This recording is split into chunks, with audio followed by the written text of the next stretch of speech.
শুভ বিকাল। ধন্যবাদ সবাইকে। বাতিজা নাইমকে নিয়ে চলে যাচ্ছি আজ মিরপুর ডিউএইচএস। মিরপুর ডিউএইচএস আজকে আমাদের একটা প্রোগ্রাম আছে, সেই প্রোগ্রামে আমরা এখন চলে যাচ্ছি। সবাই দোয়া করবেন, ধন্যবাদ। এখন আসি ক্যান্টনমেন্ট ওয়ার্কশপ, পিছনে ডিজেপি অফিস।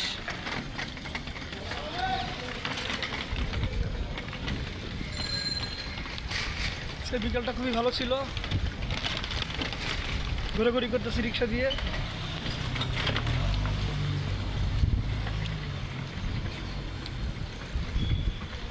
পান খাচ্ছি, মনে অনেক আনন্দ, তো সেই জন্য।